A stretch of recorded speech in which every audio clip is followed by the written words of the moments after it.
Hey everyone, this is Kev Dan here for another episode of Orange Weekly here July 19th. I'm joined once again by the Jared, who will be helping me out tonight, going over all the things you guys want to talk about leading up to training camp. I know it seems like it's been a long wait.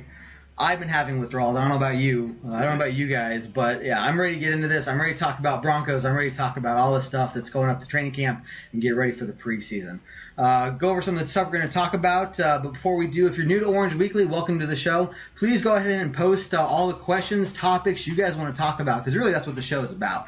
We're here to get you guys involved and really just kind of have a fan-based conversation of all the stuff that's going on. So while it's the quiet, the calm before the storm, if you will, we'll go ahead and start off with a couple things. But before we do, if you guys don't know, we also have a donation page. If you guys like what you're seeing, please feel free to donate. The link is actually on the video here. When we have our first donor, one of the things is we're going to give you guys a shout out if you go ahead and donate. So Cindy Holler, thanks for donating. You're the first person to donate for us. Thanks a lot for all your support and all you guys. Really, that money just goes to help the page grow, help us maybe eventually get some better equipment so we can just bring you the best shows possible. So Jared, anything you guys kind of want to lead off with in terms of some stuff you've seen before we get into the first video? No, not really. It is kind of a quiet downtime in between OTAs and training camp leading up to the preseason, but we do have a few things that we do want to talk about. C.J. Anderson's press conference during OTAs is something that we really need to bring up. Noticing a lot of people talking about how they don't think that the offense is going to be catching up to the defense like they did last year. Also kind of putting a little bit of worries about the whole coaching changes at ease for a lot of people. So the first one we're going to show is C.J. Anderson's OTAs interview, it really kind of brings out the esque of the Denver Broncos this year with the new coaching changes, and what's going on with their offensive line. So. Okay, I guess before we get into that and really in the meat of everything, I'd like to start off with the Broncos, briefly kind of get you in tune of what's been going on lately and kind of start off with that. So we'll get that up for you here and enjoy the video.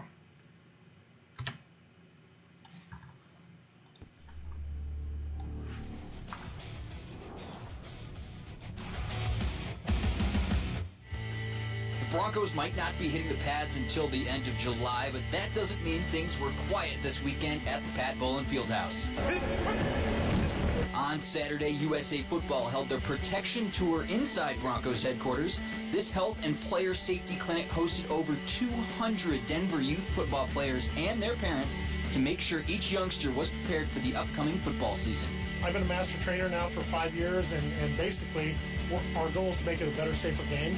And we want to educate parents, we want to educate coaches and players about the fundamentals of tackling. That's number one. But also the heat and hydration, equipment fitting, and how important those safety components are. Broncos running back Juwan Thompson helped put the kids through the drills alongside USA Football's master trainers, teaching kids proper techniques that will prove valuable throughout their football careers. At this age, you want to start them early, get the proper safety and help, get involved, go over the proper techniques, get the parents involved as well, because some parents never know what's going on. They know when there's a touchdown, that's about it. And not understanding concussion protocol, proper tackling, and all those small things that can further your career or end your career early. So, I mean, kids get to learn it early, get that knowledge, and carry it a long way. At the Pat Bowlen Fieldhouse, I'm Matt Boyer for Broncos TV.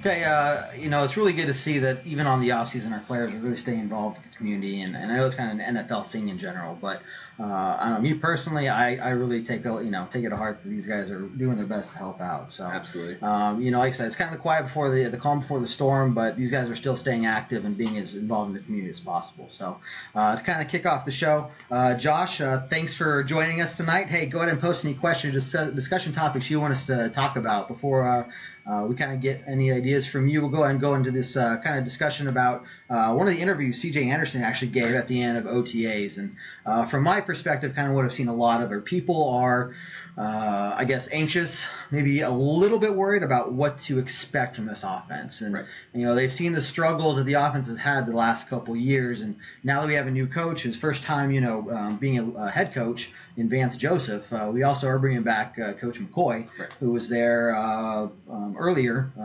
2012. 2012 was the last year with the Broncos. So, if you want to start talking about that, we'll get the video queued up. I think CJ touches on a couple really key things in terms of how this is just a different offense in general. Right. There's a couple of videos we really want to show you guys, and really just bringing up how the conversation starts with a lot of Broncos fans on what we're worried about with the offensive line, who they are, what they are, and what they're going to bring to us this year as what they did last year. And then the second one of just the overall up tempo of the offense.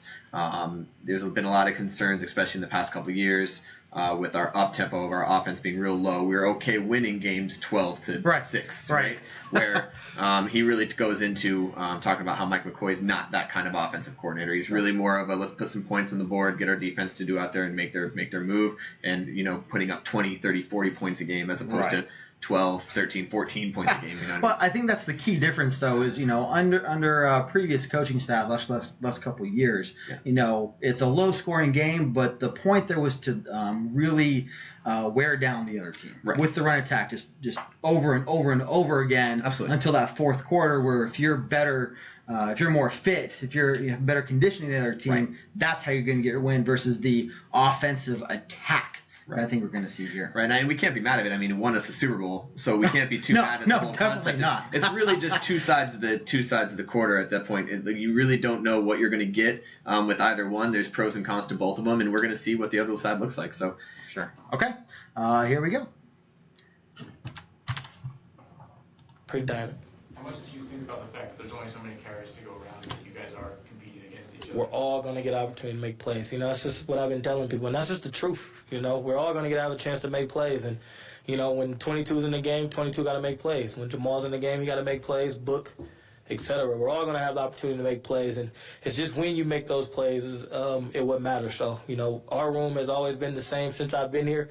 Back with Noshan, when I was a rookie, we don't want to miss a beat, no matter who's on the field, and we're going to keep it that way. I mean, we played 3 when it was Noshan, Monte, Ronnie. Played 3 when it was me, Monty, and Monte. So it's the same, and now it's, me, Jamal, Book. I mean, it's the same. We don't want to miss a beat. Whoever's in, we want to make plays, and that's what, our room have the ability to make plays, and that's what we want to continue to do.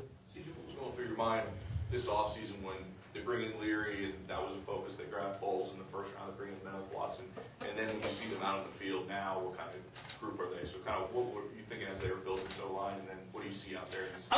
People try to make it seem like our O-line was just a huge problem. I don't think our O-line was the problem. I think, people forget to understand that Kubiak was only here for 2 years, and it takes some time to get the people you want for your scheme. And I'm not saying the scheme was bad, because it wasn't. We obviously won a Super Bowl with it. But I don't think our O-line fit well in that scheme. That's why Kubiak was trying to make changes and do things. He only had 2 years to do it, though. So it's not like this is Kubiak's 4th, 5th year, and we got the O-line that we need for Kubiak's scheme. I think we have the right scheme for the right lineman. So, bringing those guys in definitely is going to help us a lot. But, having Max and having Schofield, I think those are going to help them. I think they're going to help them a lot, just the scheme alone. I think he brought up a lot of really good points. So I get the video stopped here. And Josh is asking what are we going to do to get back in the playoffs? And I think CJ touches on a few really key points, and kind of even, you said the same thing earlier. Is this is a different offense? It's a different scheme. So right, and we've already known that our defensive players haven't moved around. We haven't really lost anybody. We haven't really gained anybody big other than some nose tackle to shore up that run game and put a little bit of weight on that nose tackle. But for the most part, our defense is going to be the same defense. It's run by the no-fly zone coach. Right. He's going to be stepping up and taking over that defensive coordinator position. He's been in this system. He knows the system. He's not going to change anything. Our defense, you're not going to see much of a difference. So as far as that's what won us Super Bowl a few years back, Super Bowl 50. Now we're talking about the offensive side. That's what people really want to see, and I think that's what we missed out on last year when we missed out on the playoffs. And like CJ was saying in the video that you just saw, it's a different system, and I think the offensive line that we have fits the Mike McCoy system better than it fits the Gary Kubiak system. Sure. Because we were in kind of a Mike McCoy type of system with Adam Gase, who took over from Mike McCoy. Adam Gase was his quarterback coach, got promoted to offensive coordinator when McCoy left to San Diego. Right. So a lot of our guys that are there, and he's talking about Schofield, and a lot of those guys that have been with the team for a while, are going to be able to show these guys that come in what it's like to play in that system. And I think just the system, I can't say it enough, is really what makes a team and what makes the players who they are. Sure. No, I completely agree. And so, Josh, to kind of answer your question, here's what I'm thinking. It's an offense that people haven't really seen in a while. Yeah, they've seen the McCoy offense, but they've seen it as him as a head coach in San Diego / now LA. So now it's a Vance Joseph run team / a McCoy run offense, and I don't know if teams are going to really be able to prepare for that, at least early on in the season, until they kind of get some tape and see what to expect. But if our defense does not improve, which I'm going to talk about in a little bit, I think we are going to improve, and our offense improves just a little bit over last year. Right. You think about the number of games we lost barely in just the last minutes. I mean, I just keep going back to the overtime loss against Kansas City. Right. If we had just won one more game, we would have been right there in the playoffs. So, it's us as Broncos fans are really just angry that we confused too. What do you mean we're not in the playoffs, right? But if you think about it, it's not like we had a 1-15 season like the Browns. It's not like we had a 12, 13, 14-year losing streak like the Raiders have had. And I think they'll get back to it before too long in the next couple of years. But we're right there. So under this new system, it's going to be different. The players are ready for it, and I think it's going to be what we need to get back in the playoffs. Right, and I think that with the new system, with the Mike McCoy system, it's going to be more entertaining for you guys. More entertaining for the fans. It's going to be entertaining for us because we're going to start putting up more points. We're going to take the deep shots every once in a while. We're going to throw those balls up to Emmanuel Sanders and Demaryius Thomas and those 50-50 balls where, like we talked to the other day, Demaryius Thomas is more like an 80-20 ball. He's going to come down with that ball. So You're going to see more of those shots coming downfield. You're going to see less of the dink and dunk, less of the short 3-yard pass on 3rd and long. You're not going to see that stuff anymore with the Mike McCoy offense. And I think it's going to end up paying dividends not only for the fan, but also in the long run in the playoff picture. Because we're going to be putting up more points. Our defense isn't going to change. It's still going to stop the points. And I think that's where we're really going to see a step from one angle to a next. And again, John Elway knows what he's doing. And I think with bringing in Vance Joseph and bringing Mike McCoy back, he really knew that this is what's going to take to step us back up to being a playoff team. So thanks for the question, Josh. Yeah, no, appreciate it. Please keep posting your questions, guys. Shayna and Yvette, thanks for joining us again. Post your questions and topics, and I see Beverly and a couple others shared our video. Hey, please get share it to your friends. Get your friends to join our page. The more Bronco fans we have, the better. And we love talking about the stuff, not just to hear ourselves talk, but we want to talk about it with you guys. With people following our page as well. So, anything you want to talk about before we get into the next part of this C.J. Anderson interview? So the next part of the C.J. Anderson interview, again, as you guys can see, C.J. Anderson is very well spoken. He knows what he's talking about. He's been with the team long. So this really goes into his the running back battle and how he feels about the up tempo that we've been talking about so far with the new Mike McCoy system. And it starts off with him getting asked about why Emmanuel Sanders said that he didn't think it was a very interesting OTA that day. It was a down OTA where they asked Chris Harris the same question, and Chris Harris said the defense was fine. So that's what kind of leads into this, and you'll see here in a minute what he answers. So cool. Here we go. For us, for sure. CJ, there was a moment yesterday where Emmanuel Sanders said the energy wasn't there. We needed offense, better energy. And then Chris Harris was asked about the team energy, and he was like, well, everything was good with us on defense. So, you know what I'm talking about? So, what can you do to help make sure that everything's... Just make plays, Plays? That's just all you got to do. When you make plays, the energy's there, and that's just what it is. And we felt, I guess, I'm not trying to put words in Emmanuel's mouth, but... the last 2 years, we haven't made those plays that we're used to making, back in 2013 when we added Emmanuel in 2014. Those things when we were in this offense, putting up 40 points, 50 points, and that's what I'm assuming what Emmanuel's talking about. But I got one job, man. Let's just move the chains, get the first down, make plays, help my team win, and, the energy will come from there. Is it a comfort level established with Trevor Siemian? How is the comfort level coming along? Is just way more comfortable. So I think there's a lot of good things there. I can't put words in the other guy's mouth, but what else do you have to take away from that? It's the frustration, and it really just kind of drives home the frustration that we're having at home watching these games are the same frustration they're having on the field. Right. And I can't believe how many times I may have thrown something at the TV when we're talking 3rd and 14 or 3rd and 12 or whatever the case is, and we're throwing a 4-yard slant pass, and it's not even over the middle. It's something that he can't even get away from and try to make a play from. Or it was just kind of like that slow, monotonous wear down the defense. And again, it won us a Super Bowl, so it worked eventually. But as we can see, the offense is getting just as frustrated with that, and I think they're also very excited to see the new system come in to be able to make those big plays. And once those big plays start happening, you'll see the momentum getting brought way up, and then once that momentum gets brought up, it gets brought up for the whole team. So. Oh yeah, no, and you look back to our defense, they were really ones hyping up the crowd, hyping up the team in general, and kind of like they made a play. Now it was on the offense to make a play, and sometimes they did, sometimes they didn't. But if you can imagine a Broncos team playing in a mile-high stadium where both sides of the team, or even you add special teams as well, if they get involved in making big plays more frequently with the punt returns, kick returns, three-side attack, basically. Right. It's not just worrying about the defense. It's worrying about defense and offense and special teams. And, that makes me think, are we going to be unstoppable? No. Are we going to be undefeated? No. But will it be an improvement from last year? Absolutely. Yeah. I think so. Yeah, and it's going to be really hard to stop us if we can have all three. No, yeah, definitely. And it's something I want to bring up. Juan, thanks for the question here.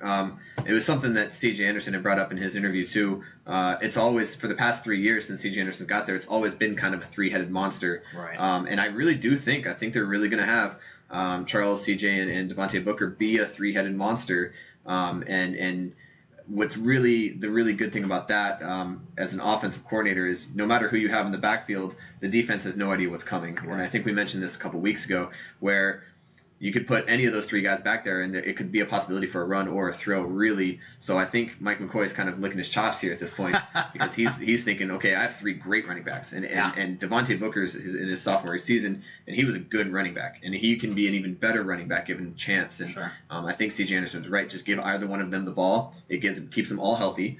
It keeps them all fresh. So you can always have fresh legs in there, and it gets us really good yardage. And I think they're all very good running backs, and I think we're lucky to have all three of them. And if you didn't see, one of the stories from this last week was Devontae Booker saying he's more ready to try and fight for that starting role. So if you imagine, it's not just we're going to split the time between the number 1, number 2, and Devontae just sitting there back there, yeah, I get it, I'm going to be the number 2 guy. This is a 3-pronged attack, 3 number 1 starters essentially, and then you have a number 4 guy basically in there. And if they're all healthy, and we talked about this a couple weeks ago with Jason, who's a physical sports trainer, talking about these injuries. Basically, we're expecting them to be full health, 100%, ready to go. And you think about it, if we have 3 of these guys, even if one goes down, we still got 2.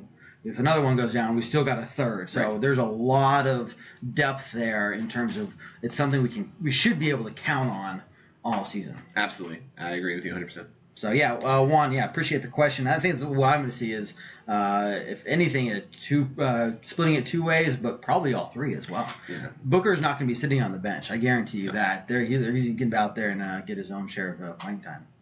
So, absolutely. Cool. Hey, guys, keep posting your questions. Love talking to you guys about this stuff. So, anyway, moving on to the next thing before we get more questions from y'all. Getting down to training camp. And one of the other big position battles we're looking for is that 3rd wide receiver spot. I have my own opinions about it, but it's something that, I don't know, we've talked about it a little bit in the past, and kind of what are you, before we play this video for you guys, what are you expecting to see from there? So I've been really reading into this, and I've been really watching a lot of the OTAs and trying to figure out who's winning what battles. And guys like Carlos Henderson, our rookie Carlos Henderson, is really stepping up as a 3rd wide receiver. I want to see Cody Latimer get put in that position, but as we talked about earlier, when asked why he's not being put into more of the game, it's because he sits behind that X position receiver, which is Emmanuel Sanders, and he's not going to be starting ahead of Emmanuel Sanders in any league. But I really want to see him get stepped up and him get put into that slot position and maybe step up his game a little bit and get that quick feet, get those quick actions to be able to get the playing time. He is also on a contract season, so I want to see him really step up into our big game, because if he doesn't, this is his make or break season. Sure. So that's my aspect of it. I think he could win if he really stepped up his game. He got quicker feet. He would be the winner in that. I also like Sunshine. Sunshine is a very good option. I'm all for Sunshine. I think he has a big chance. Yeah. However, I watching the OTAs, he did get outshined a little bit. Sure. But it all comes down to game time. It's something that we're going to see when it comes down to the preseason. Once we start the preseason, we're going to get a lot of guys moving in a lot of positions that they're not comfortable with, and see how they react to that. So that's what I'm excited to see. One of the things that I'm looking for, and they talked about the quarterback battle, especially the coaches, Vance Joseph and McCoy. They're looking for the quarterback that doesn't just shine now and then. It's the person who is consistent and who can bounce back from a mistake consistently as well. That's the big key word. So I think it's going to be the same thing in all these position battles. Is who's the most consistent? Yeah. Who can make things happen even after a mistake versus getting down and out about themselves? And I think that's going to be a huge part of this battle. So, I agree. We'll switch you over to this video and then come back and talk about it afterwards.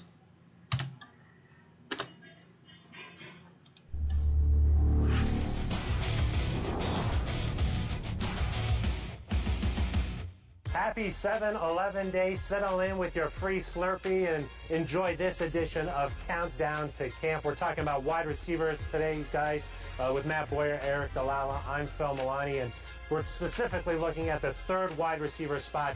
Who's it going to be? That wide receiver room is really crowded. Those 4 guys that you think about right off the bat: Cody Latimer, Benny Fowler, Carlos Henderson, Jordan Taylor. I think all of those guys have specific skill sets, but I think that one of the guys that I like the best in that competition is Benny Fowler, just because of what he can do on special teams. He has proven it himself as a gunner. I think Brock Olivo likes a guy who's got a little bit of range, can get down the field, make a couple of plays. We saw Kayvon Webster do it the last couple of seasons, so I think Fowler can set himself apart with a good special teams camp and maybe compete for that 3rd wideout job as well. We've seen Cody Latimer get involved in special teams with kickoff returns. Fowler on offense, 11 catches, 2 touchdowns last season. But what about a guy like Jordan Taylor? He 16 catches, 2 touchdowns last year. I mean, I think all you need to know about Jordan Taylor is you look at that New Orleans game and that touchdown catch that he kind of bobbled and brought down. That's what Jordan Taylor brings to you.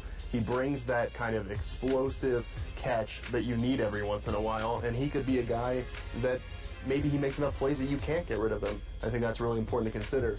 And in terms of Benny Fowler, the special teams is going to be a big part of it.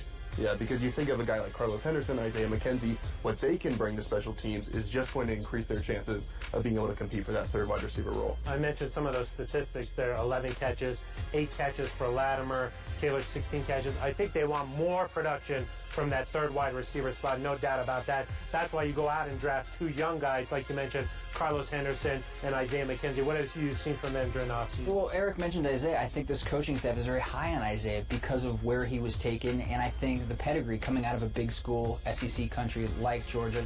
I think that the punt returns are going to be key. I think he's got that quickness. He can get to the outside. We saw him on his rookie tape take a couple to the house, so you know he's got that explosiveness.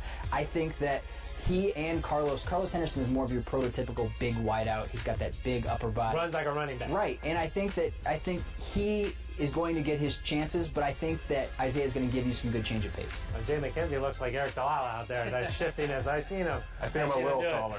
Maybe a little bit taller. We've seen Mike McCoy in San Diego really attack the center of the field. He did it for the Broncos in that game in San Diego last season where you get that speed in the middle of the field. That's a mismatch with most inside linebackers. Yeah, utilizing the tight ends and utilizing the running backs out of the backfield were 2 hallmarks of what Mike McCoy was able to do with the Chargers. And you did see a little bit of that when he was here in Denver in his past stint. So I think that the more weapons you give him, like we just mentioned, McKenzie's speed or Henderson's ability to go, over the middle, I think, and those running backs out of the backfield, I think the more weapons you give Mike McCoy, I think it's just going to be greater offensive numbers for the Broncos. Not talking about who's going to make the team or anything like that, but who do you think is going to get the most playing time this season at that third wide receiver spot? I think we'll probably start with Benny Fowler as the season opens against Los Angeles now. And as the season goes on, I think Carlos Henderson will eventually kind of take that role on. I was going to say San Diego too, so don't feel bad. But I think I agree with you. I think it's going to be Fowler, but I think he keeps the job. I think that just his ability to do a ton of different things in a ton of different areas. He's got good quickness, can go over the middle, can catch a deep ball, and play special teams. I think just that utility, I think, is going to set himself apart. You never know who's going to separate themselves in training camp. We remember that Jordan Taylor catch last year down the sideline, one-handed, separated himself, and he went on to have a pretty good season for the Broncos. We'll find out. Camp is just a couple weeks away now. Thank you for joining us. For Matt Boyer, for Eric Dalal, I'm Phil Maloney. This has been Countdown to Camp.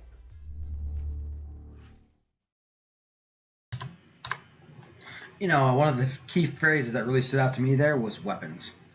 We're not going to have a shortage of those. Absolutely. Talking about a 53-man roster, you think, 53 people, that's a lot. We can have, all the wide receivers we want. It's going to be tough. Right. Juan asked a good question. Who do we think is not going to make the team? And I have an article up talking about 5 people who, kind of on that bubble from being veterans before.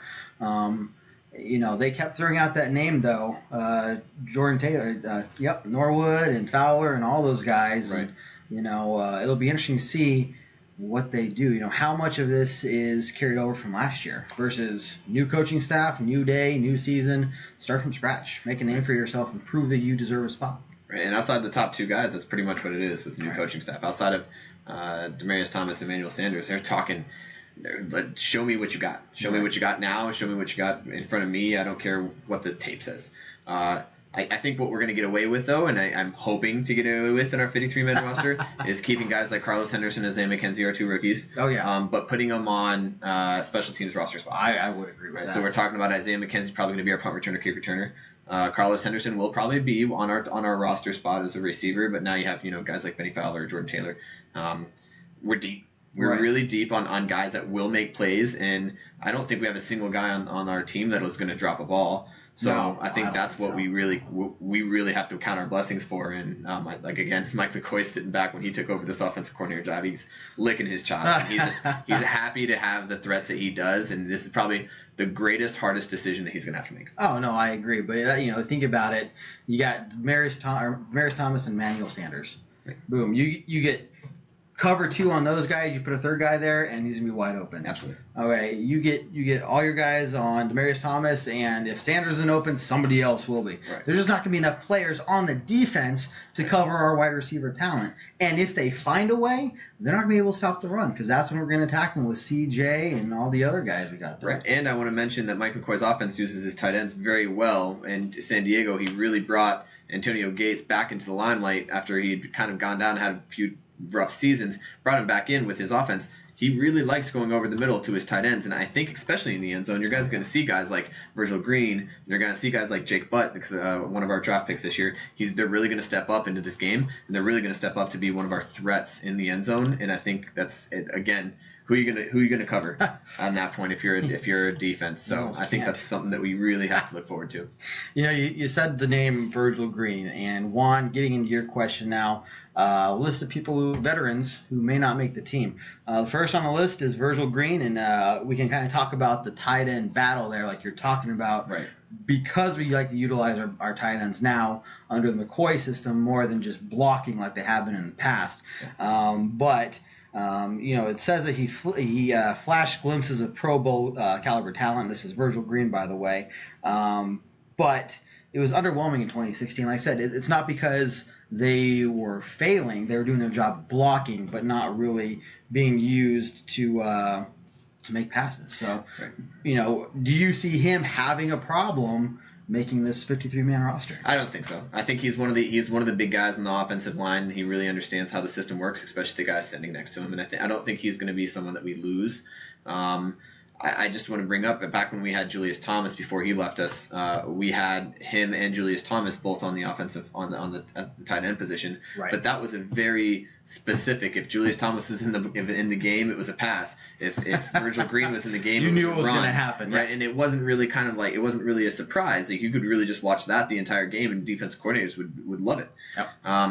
What I do like though is that last couple years, he has stepped up into the passing game a little bit more than we've seen in the past. Back when we had Julius Thomas, he had to step up in the passing game because we needed to use our tight ends a little bit more. Sure. And you guys saw guys like Andy Jonovich step up into the passing game before he got hurt.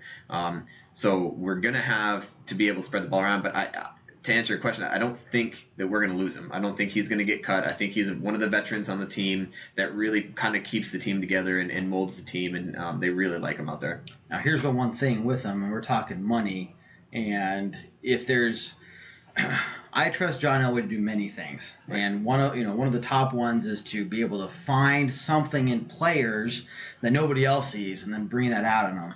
The other thing is managing the money. Right. The one thing to keep in mind here is if Virgil Green does not make the team and we release him, that would free up $2.8 million in the salary cap.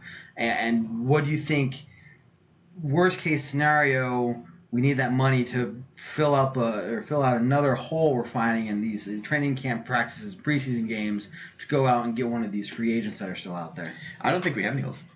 I mean, I agree. I don't think that managing the money is on the forefront of John Elway's mind right now. And he's said it a couple times, especially when they're talking about quarterbacks. They're talking about you don't have the big guy, you don't have the number one guy, you don't have the big Tom Brady or Andrew Luck or Aaron Rodgers. You don't have that one guy, and he's perfectly fine with that. Or Derek Carr. Yeah, and he's perfectly fine with that because we don't need to be able to spend the money on the big quarterbacks when we got to surround him with great people. Right. Surround that person with great athletes. We beefed up our offensive line tenfold. We got two offensive linemen in the free agency, one in the draft. To be able to shore up that offensive line. We have 3 great running backs, as we talked about earlier in the show. We have 11 different great wide receivers. We have 2 great tight ends. I don't think that we're really worried about freeing up spots. That's going to be something that he's going to look forward to next year, based on different things, injuries, who's getting offers, who wants to leave, that kind of stuff. So I don't think right now that's a worry for John Elway, and I don't think whether he makes the team or not is based on the salary. Okay, so this article is talking about the number one person with probably the most to worry about.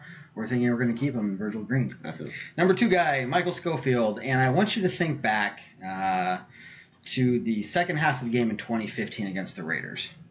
where Khalil Mack That's not rushed the.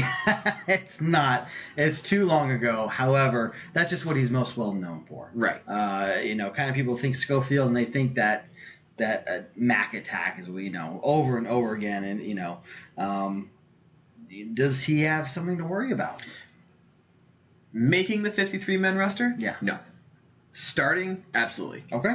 Absolutely. Making the 53-man roster, again, he's one of those guys that's been with the team for a while, and on that offensive line, he's one of the only guys left making the 53-man, or that's been with the team for a while.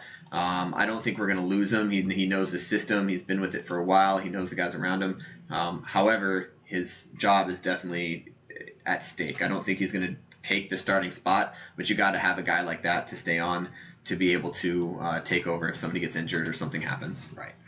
No, I completely agree. With the front line being kind of that issue that it has been for the offense, he brings a wealth of experience, Absolutely. And someone, even if he's not the starter, he's someone you can count on. Right. Completely. So, again, 2 for 2 now. I think both these guys have plenty, or they don't have anything to worry about, at least making the roster starter spots. Sure, that's different, and we can talk about that in a different conversation. But for right now, I think they're good. Number 3, Jeff Heuerman. Right. Yes. Jeff Heuerman. Heuerman, tight end as well. Right. They're saying here, according to all22.com, he's in a do-or-die situation. He was drafted out of the 2015 draft. It's number 2, overall number 92. He only appeared in 12 games in the last 2 years, and then had that ACL injury on his left knee.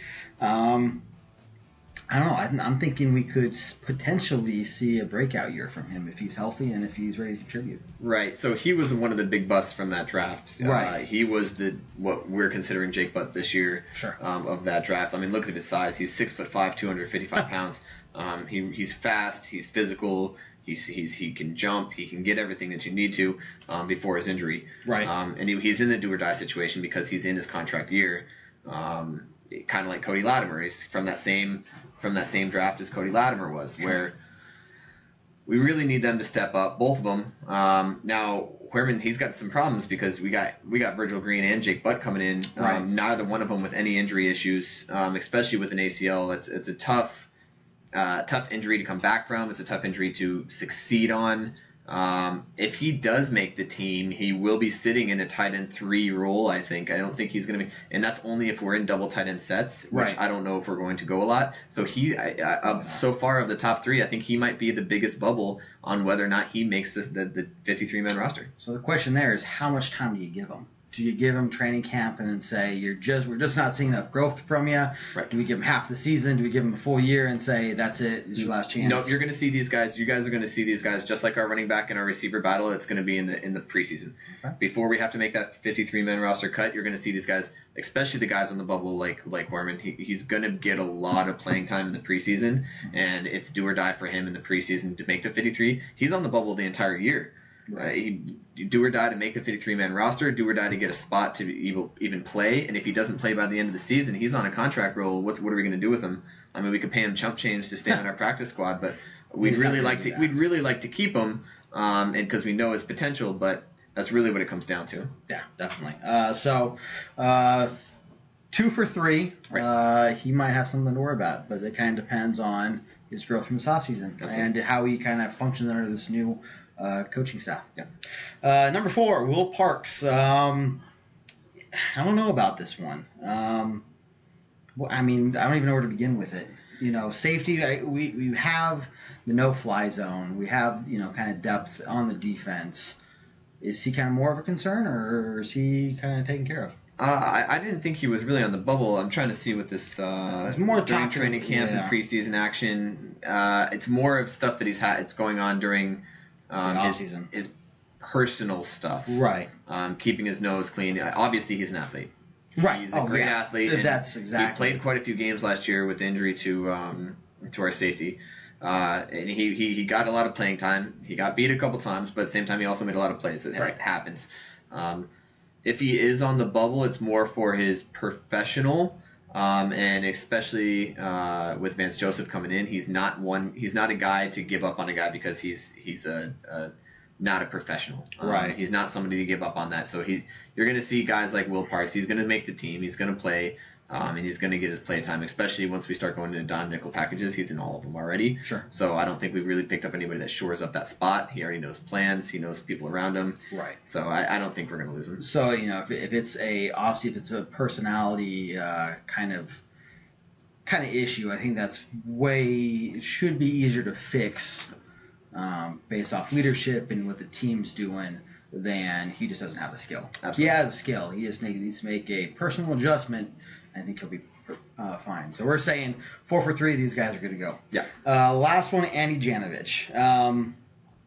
The question here isn't his ability to perform. It's, do we need a fullback under the Mike McCoy and Vance Joseph system? So Andy Janovich he's a very typical basic fullback. Right. He's not a you can't throw him at tight end. I think he was Kubiak's guy. When Kubiak's like, I want a fullback. Absolutely. We got him, and people were excited because Kubiak got his fullback. He got the first touchdown of our season last year. Right. I mean, you give him the ball, and he's Makes an stuff happen. athlete, and he makes stuff happen. A lot of times, mostly because people don't expect him to get the ball.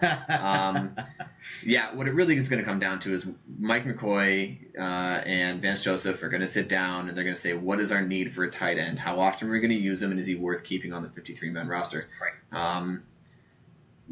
And the problem, and Andy, I love watching him, and he's a great athlete, and I love how he plays. But the problem is that on our new system, I don't see much of, especially with 3 great running backs, of a role for him, and it's being a full original fullback. It's going to be hard for him to find a job in the NFL, as probably less than half the teams even use a full fullback like Kubiak did. So I'd like to see him make the team, but it's really going to come down. That's something it's a flip of the coin for anybody to know. It's just going to come down to that meeting room, what they decide in that meeting room, and whether or not they're going to keep a fullback or not. Right. Hey guys, we are kind of reaching the last part of our show. Still a couple things we're going to talk about, but please, if you're joining us now, post your questions, anything else you want us to touch on this week. Kind of wrapping things up before we get into training camp. One thing I did want to kind of touch on is kind of just excites me. Whenever you say Von Miller, it excites us. That's what we can't wait to see him perform. And he had 13.5 sacks last year. Yeah. But if you remember, the last 4 games of the season, those teams held Von Miller to no sacks. Right. That was in part of not having that run game going, so he wasn't able to be as effective when we had no run defense. So he's saying a lot of the players say this already, but he's saying that this is going to be the best version of himself coming on the field this year. And I just think even if he's just as good this year, and maybe a smidge better, which I don't know how he could get better, but I'm sure he's Von Miller. I'm sure he can find a way. But you get our run defense kind of picking up steam. Yep. I'm thinking 15, 16, 17 sacks this season from Von Miller. Absolutely. And if it doesn't come from Von Miller, you're going to see guys like Derek Wolfe get a lot more sacks this year. Sure. Because they're going to have to game plan against Von Miller. And Right. It's not the first year we won the Super Bowl, everybody thought it was a fluke. Okay, he just had a really good year. Then last year he had another really good year, even though the team struggled. And keep following on. Offenses have to game plan against Von Miller in the passing situation. They have to. There's no getting around it. If you leave him one-on-one with your outside with your tackle, he's not going to go far. Right. So what you're going to see is a lot of guys either try to double team him. They're going to pull their running back away from him, allowing other lanes to open up for the other guys to get the credit. But again, he's a monster. We've seen him multiple times take on two blockers at once and still get to the quarterback. And right. I don't think that's going to change. Obviously, I'd love to see him break the sack record. I'd love to see him get the number 1 sacks. But I'm mostly excited from a team standpoint. Right. For guys like Derek Wolfe, who's sitting next to him and going, okay, yeah, please double team him, because that takes my blocker off me, and now I have to go against the center and watch him stop me. Right. So. It's just something kind of getting antsy towards the season. I want to see these guys. And we're talking all about these improvements and everything this team's made, and I just can't wait to see it happen. Absolutely. Anyway, moving on kind of to more of an NFL topic. I know you kind of want to talk about this. I don't want to forget about it. So what you got for us, man? So I'm not sure if you remember. Take a little Flashback Friday with me. Flashback Friday to a few weeks ago. We were talking. It was the last week. It was the last day of OTAs. And we were talking about what the message is from the coaches to the players on the last day of OTAs? What is the message? How do you get these guys to stay motivated and come back into training camp with what they learned in OTAs? And I said one thing was to stay out of trouble, and it was to don't go out there and acting a fool. And thank the football gods. You done messed up, Ezekiel. Yes, he done. So he went out and he, according to the reports, as you guys may have seen in the news, it's been all over the place, had an altercation with a DJ at some bar. Yep. Now, whether or not they decide to punish him is going to really come down to it's going to be a lot of social media presence, I think. Right. There's going to be a lot of people frustrated if he doesn't get it. There's going to be a lot of people that are going to be frustrated if he does get it. But I really do think he's going to get some sort of ban. Right. And seeing as we play them the week 2 of the season, I don't think it's going to be anything. If he does get in trouble, it's going to be nothing less than at least a 2-week ban. Sure. He's going to get a 2-week suspension. He's not going to be able to come back till week 3. The Cowboys are going to be like, you know what, that's fine. We'll take it, but we will also take it because we talked about this again when we were talking about the schedule. Yep. No Ezekiel Elliott on that team. They're nothing. They don't have their core anymore, and they're going to start falling apart. And I think that's where we can really take advantage of it. Sure. So I'm looking forward to that. But yeah, I like I said, those OTAs every year it's been something. Aqib Talib a couple of years ago messed us up. What's his name? Shot off his finger during the 4th of July fireworks. Yep. Every year you see somebody come out of the Word that does something bad. So every year you see these coaches going, please stay out, just stay out of trouble. And luckily it wasn't us this year. Yeah. Well, don't knock on wood. Somebody please knock on wood. It's not done yet, but yeah, it'll be interesting to see how that plays on. I completely agree. I think that would.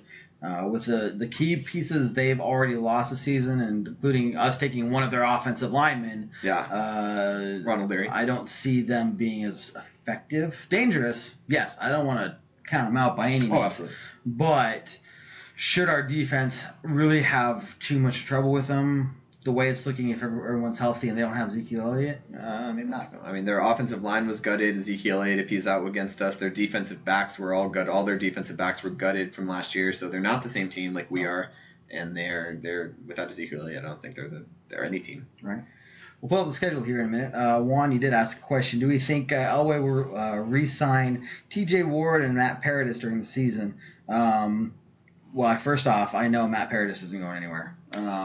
He's definitely going to get I think they're going to. You're right. I think he's going to do the same thing that they did with Emmanuel Sanders, Derek Wolfe. It's going to be towards a little closer to Christmas, right around Thanksgiving time. We're going to start signing these guys, and that's going to where it's going to come down to. Matt Paradis is definitely going to be our long-term guy.